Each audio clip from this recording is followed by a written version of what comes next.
tengah luasnya samudra, di dalam badai bergelora, Kaulah jangkar hidupku. Tak sekalipun ku goyah, firman-Mu terangi langkahku, sumber damai dalam hidupku. Ku aman di dalam-Mu, penyertaan-Mu sempurna. Sepasti mentari bersinar, begitu pun janji-Mu. Dalam segala perkara Engkau turut bekerja. Sepasti mentari bersinar, begitu pun janji-Mu. Dalam segala perkara Engkau turut bekerja. Perisai pelindungku, batu karang yang teguh, benteng pengharapanku. Kaulah Tuhan, Kaulah Raja. Perisai pelindungku, batu karang yang teguh, benteng pengharapanku. Kaulah Tuhan. Katakan dengan imanmu, perisai pelindungku, batu karang yang teguh, benteng pengharapanku. Kaulah Tuhan, Kaulah Raja. Perisai pelindungku, batu karang yang teguh, benteng pengharapanku. Kaulah Tuhan, Kaulah Raja. Sepasti mentari bersinar, begitu pun janji-Mu. Dalam segala perkara Engkau turut bekerja. Sepasti mentari, sepasti mentari bersinar, begitu pun janji-Mu. Dalam segala perkara Engkau turut bekerja. Perisai pelindungku, batu karang yang teguh, benteng pengharapanku. Kaulah Tuhan, Kaulah Raja. Perisai pelindungku, batu karang yang teguh, benteng pengharapanku. Kaulah Tuhan, Kaulah Raja. Perisai pelindungku, batu karang yang teguh, benteng pengharapanku. Kaulah Tuhan, Kaulah Raja. Perisai pelindungku, batu karang yang teguh, benteng pengharapanku. Kaulah Tuhan, Kaulah Raja. Shalom Bapak Ibu Saudara, kembali kepada renungan kita pada hari ini. Dan kita akan membahas dari 1 Raja-Raja 15. Ini kisah yang sangat menarik dari beberapa raja yang ada. Tetapi ternyata ada yang menarik. Kalau kita mulai dari Raja Yehuda, yaitu Abiam, dikatakan di sini di ayat 3, Abiam hidup dalam segala dosa yang telah dilakukan ayahnya sebelumnya, dan ia tidak dengan sepenuh hati berpaut kepada Tuhan Allahnya seperti Daud moyangnya. Lalu kita loncat dulu, kalau kita ngelihat mulai dari ayat 25 itu kisahnya Raja Israel yaitu Nadab. Ia juga dikatakan di sini di ayat 26, ia melakukan apa yang jahat di mata Tuhan serta hidup menurut tingkah laku ayahnya dan menurut dosa ayahnya yang mengakibatkan orang Israel berbuat dosa pula. Bahkan kalau kita lanjut, Raja Israel yaitu Baesa dikatakan di ayat 34, ia melakukan apa yang jahat di mata Tuhan serta hidup menurut tingkah laku Yerobeam dan menurut dosanya yang mengakibatkan orang Israel berdosa pula.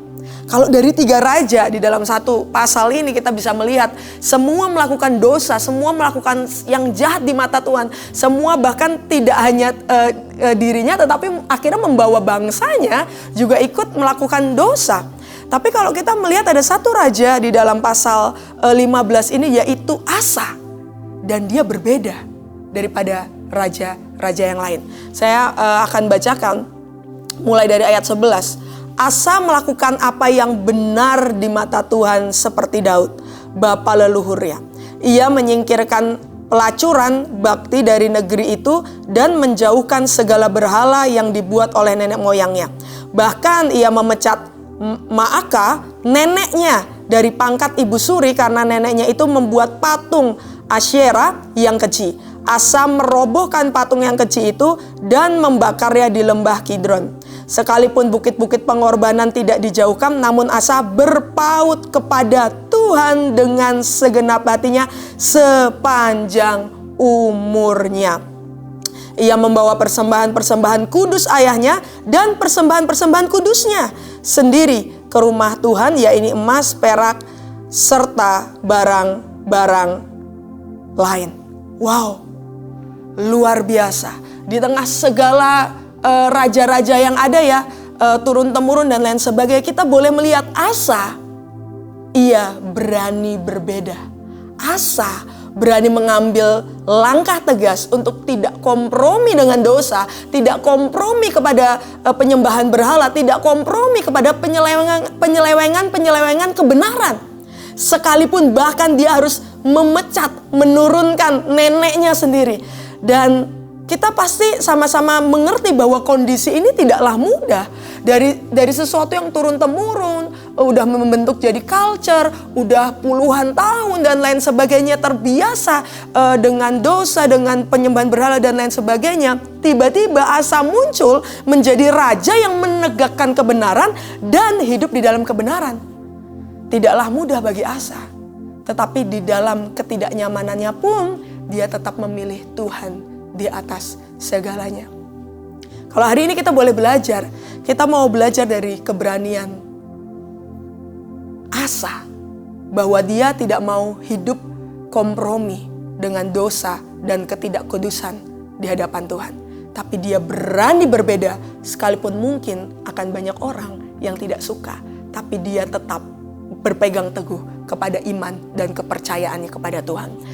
Dan kalau kita baca Asa Raja Yehuda di perikop ini ayat 19 sampai 24, kita bisa melihat di hari-hari tua Asa memang ketika Asa berperang dengan Baesa,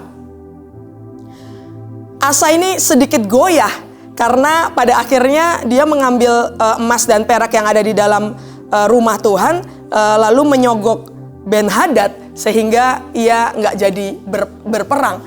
Dan memang selalu ada konsekuensinya. Di akhir dari kisah Asa pun ia menderita sakit pada kedua kakinya di ayat 23. Jadi kita boleh melihat tidak hanya belajar oleh keberanian Asa, tetapi hari-hari ini kita harus terus belajar konsisten sampai akhir hidup kita. Karena segala sesuatu yang kita lakukan, Tuhan mengampuni, tapi selalu ada konsekuensinya yang harus kita jalani. Jadi mari kita berani berbeda, tapi kita belajar untuk tetap konsisten. Biar sampai akhir hidup kita tetap didapatinya menjadi pribadi-pribadi yang setia. Mari kita berdoa. Tuhan, kami rindu Tuhan, sampai akhir hidup kami didapatinya tetap setia, didapati Engkau tetap setia. Kalau hari-hari ini kami mulai goyah, kalau hari-hari ini kami mulai lemah, kalau hari-hari ini kami tidak berjaga-jaga, Tuhan tolong kami Tuhan, sehingga kami kembali mengikat kencang ikat pinggang kami untuk terus berjaga-jaga dan untuk terus melekat dengan Engkau, sehingga di dalam setiap musim dalam kehidupan kami tetap terus berani membela kebenaran dan berdiri atas nama kebenaran. Terima kasih Bapak, terima kasih. Hanya di dalam nama-Mu kami berdoa ucap syukur, haleluya, amin. Tuhan Yesus memberkati kita semua. 1 Raja-Raja 15. Abiam, Raja Yehuda. Dalam tahun ke-18 zaman Raja Yerobeam bin Nebat menjadi rajalah Abiam atas Yehuda. 3 tahun lamanya ia memerintah di Yerusalem. Nama ibunya ialah Ma'aha, anak Abisalom. Abiam hidup dalam segala dosa yang telah dilakukan ayahnya sebelumnya. Dan ia tidak dengan sepenuh hati berpaut kepada Tuhan, Allahnya, seperti Daud, moyangnya. Tetapi oleh karena Daud maka Tuhan, Allahnya, memberikan keturunan kepadanya di Yerusalem dengan mengangkat anaknya menggantikan dia dan dengan membiarkan Yerusalem berdiri. Karena Daud telah melakukan apa yang benar di mata Tuhan dan tidak menyimpang dari segala yang diperintahkannya kepadanya seumur hidupnya, kecuali dalam perkara Uria, orang Het itu. Dan ada perang antara Rehabeam dan Yerobeam, seumur hidupnya. Selebihnya dari riwayat Abiam dan segala yang dilakukannya, bukankah semuanya itu tertulis dalam kitab sejarah Raja-Raja Yehuda? Dan ada perang antara Abiam dan Yerobeam. Kemudian Abiam mendapat perhentian bersama-sama dengan nenek moyangnya, dan ia dikuburkan di kota Daud. Maka Asa, anaknya, menjadi raja menggantikan dia. Asa, Raja Yehuda. Dalam tahun ke-20 zaman Yerobeam, Raja Israel, Asa menjadi raja atas Yehuda. 41 tahun lamanya ia memerintah di Yerusalem. Nama neneknya yang perempuan ialah Ma'aha, anak Abisalom. Asa melakukan apa yang benar di mata Tuhan seperti Daud, bapa leluhurnya. Ia menyingkirkan pelacuran bakti dari negeri itu dan menjauhkan segala berhala yang dibuat oleh nenek moyangnya. Bahkan ia memecat Ma'aha, neneknya, dari pangkat ibu suri, karena neneknya itu membuat patung Asyera yang keji. Asa merobohkan patung yang keji itu dan membakarnya di lembah Kidron. Sekalipun bukit-bukit pengorbanan tidak dijauhkan, namun Asa berpaut kepada Tuhan dengan segenap hatinya sepanjang umurnya. Ia membawa persembahan-persembahan kudus ayahnya dan persembahan-persembahan kudusnya sendiri ke rumah Tuhan, yakni emas dan perak serta barang-barang lain. Dan ada perang antara Asa dan Baesa, Raja Israel, sepanjang umur mereka. Baesa, Raja Israel, maju berperang melawan Yehuda, dan ia memperkuat Rama, dengan maksud mencegah lalu lintas kepada Asa, Raja Yehuda. Tetapi Asa mengambil segala emas dan perak yang masih tinggal dalam perbendaharaan rumah Tuhan dan dalam perbendaharaan rumah raja dan menyerahkannya kepada pegawainya. Kemudian Raja Asa mengutus mereka kepada Ben-Hadad bin Tabrimon bin Hezion, Raja Aram yang diam di Damsyik, dengan membawa pesan. Ada perjanjian antara aku dan engkau, antara ayahku dan ayahmu. Di sini kukirim kepadamu suatu bingkisan, yakni emas dan perak. Marilah, batalkanlah perjanjianmu dengan Baesa, Raja Israel, supaya ia undur daripadaku. Lalu Ben-Hadad mendengarkan permintaan Raja Asa. Ia menyuruh panglima-panglimanya menyerang kota-kota Israel dan ia mengalahkan Ion, dan Abel Bet Ma'aha dan seluruh Kinnerot serta seluruh tanah Naftali. Segera sesudah Baesa mendengar hal itu, ia berhenti memperkuat Rama dan ia menetap di Tirza. Tetapi Raja Asa mengerahkan segenap orang Yehuda, seorang pun tiada yang terkecuali. Mereka harus mengangkat batu dan kayu yang dipergunakan Baesa untuk memperkuat Rama. Raja Asa mempergunakannya untuk memperkuat Geba Benyamin dan Mispa. Selebihnya dari seluruh riwayat Asa dan segala kepahlawanannya dan segala yang dilakukannya dan kota-kota yang diperkuatnya, bukankah semuanya itu tertulis dalam kitab sejarah Raja-Raja Yehuda? Tetapi pada masa tuanya ia menderita sakit pada kedua kakinya. Kemudian Asa mendapat perhentian bersama-sama dengan nenek moyangnya, dan ia dikuburkan di samping nenek moyangnya di kota Daud, bapa leluhurnya. Maka Yosafat, anaknya, menjadi raja menggantikan dia. Nadab, Raja Israel. Nadab, anak Yerobeam, menjadi raja atas Israel dalam tahun kedua zaman Asa, Raja Yehuda. Ia memerintah atas Israel 2 tahun lamanya. Ia melakukan apa yang jahat di mata Tuhan, serta hidup menurut tingkah laku ayahnya dan menurut dosa ayahnya, yang mengakibatkan orang Israel berdosa pula. Dan Baesa bin Ahia, dari kaum Isahar, mengadakan persepakatan melawan dia. Baesa menewaskan dia di Gibeton yang termasuk wilayah orang Filistin, sedang Nadab dan seluruh Israel mengepung Gibeton itu. Baesa membunuh dia dalam tahun ketiga zaman Asa, Raja Yehuda, dan menjadi raja menggantikan dia. Segera sesudah ia menjadi raja, ia membunuh seluruh keluarga Yerobeam. Tidak ada yang bernafas yang ditinggalkannya hidup daripada Yerobeam, sampai dipunahkannya semuanya, sesuai dengan firman Tuhan yang diucapkannya dengan perantaraan hambanya Ahia, orang Silo itu. Oleh karena dosa-dosa yang telah dilakukan Yerobeam, yang mengakibatkan orang Israel berdosa pula, oleh sebab sakit hati yang ditimbulkannya pada Tuhan, Allah Israel. Selebihnya dari riwayat Nadab dan segala yang dilakukannya, bukankah semuanya itu tertulis dalam kitab sejarah Raja-Raja Israel? Dan ada perang antara Asa dan Baesa, Raja Israel, sepanjang umur mereka. Baesa, Raja Israel. Dalam tahun ketiga zaman Asa, Raja Yehuda, Baesa bin Ahia menjadi raja atas seluruh Israel di Tirza. Ia memerintah 24 tahun lamanya. Ia melakukan apa yang jahat di mata Tuhan serta hidup menurut tingkah laku Yerobeam dan menurut dosanya yang mengakibatkan orang Israel berdosa pula.